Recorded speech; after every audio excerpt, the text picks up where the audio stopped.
In the main event of UFC Perth, Carlos Ulberg knocked out Dominic Reyes. He landed a 1-2, which knocked him out 4:27 into the first round, snapping Reyes' 3-fight win streak and extending Ulberg's win streak to 9.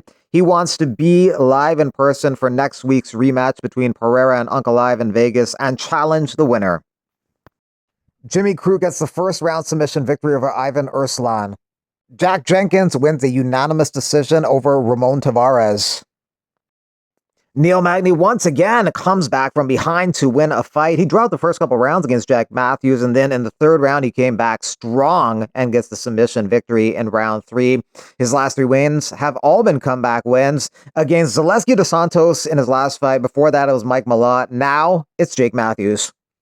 While Neil Magny is a dog, and he was the biggest dog on the betting lines too. I believe he was a 6-1 dog in that fight, the biggest underdog on the card. And also now Neil Magny is second place all-time winners in UFC history. Number 1 most wins is Jim Miller, then Neil Magny, and a 4-way tie for third place with 23, Arlovsky, Cerrone, Holloway, and Oliveira. Tom Nolan gets the first round submission victory over Charlie Campbell, rear naked choke with 55 seconds left in the first round. Navajo Sterling wins a decision over Rodolfo Bellato.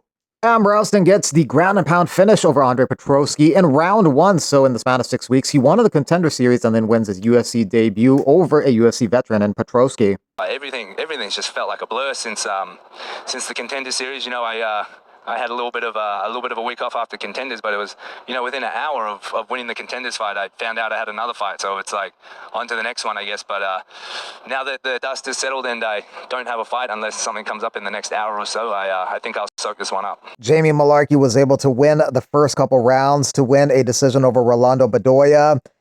Colby Thickness was able to win the first and third rounds to win a decision over Josias Musasa. First round, almost got a finish then. Second round did not go my way. Start of the third wasn't going my way either to the takedown. So it's just good to have that experience to know that if I face that adversity, I can overcome it. Obviously, now it's more refining, so I don't have to face as much adversity to get the win, but everything's said and done. Go back to a drawing board, improve, and it's always better to improve off a win than a loss.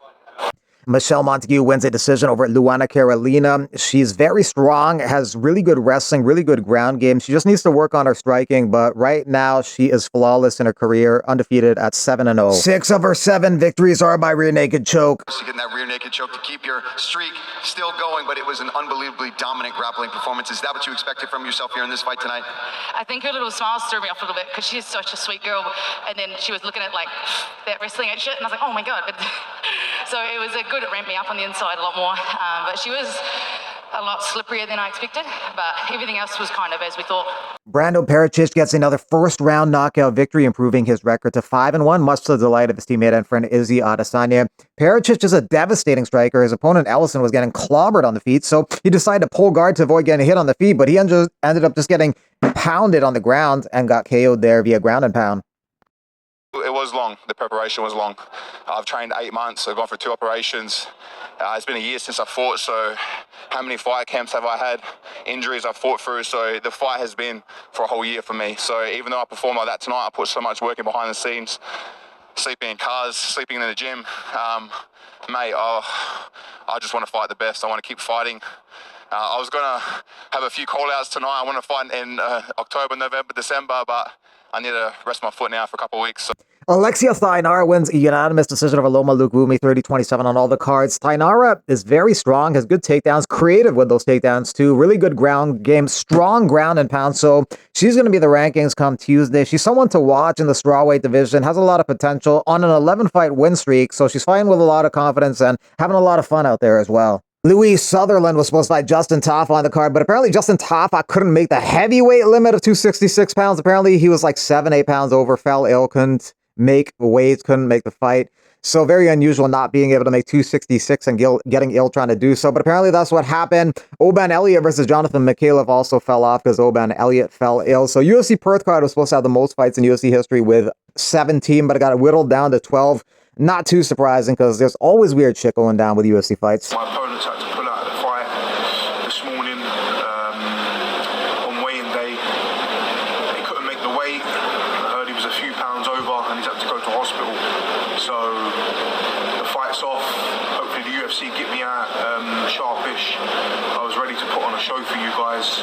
But unfortunately, that's just the way the cookie crumbles. I'm fucking gutted, but it is what it is. I turned up professional, ready to go, and ready to smash, really. So, yeah, I just thought I'd let you know myself.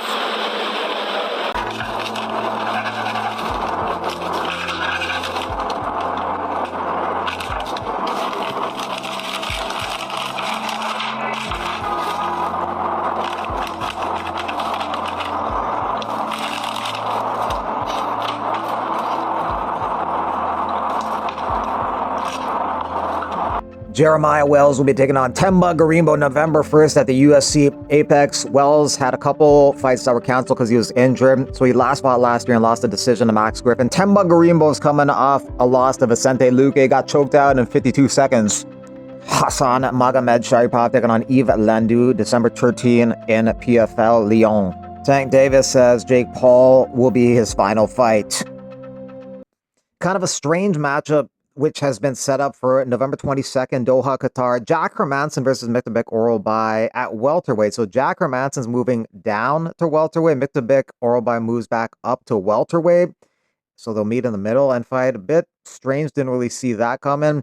Hermansson dropping down a weight class very late into his MMA career.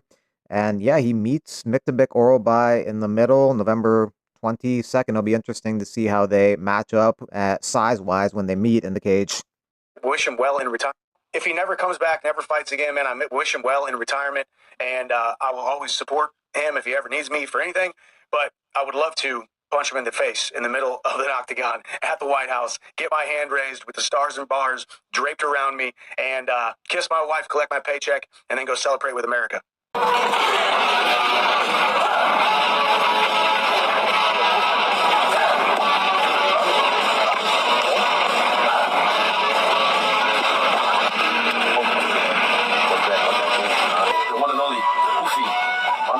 So much today.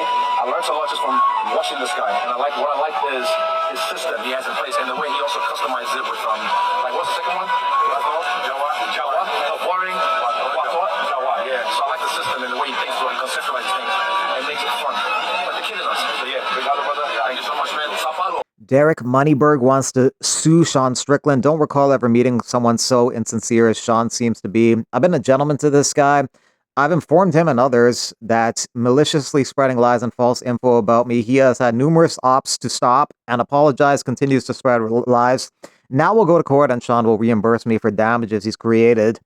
I'll tell you what, buddy, when you sue me, we call Jake Shields in a room full of people. We put him on a deposition where he said he's good, but I mean, he paid me over $500,000. How do you think I know you exist? Fighters who you paid to peddle your BS sent me your page. These guys you paid.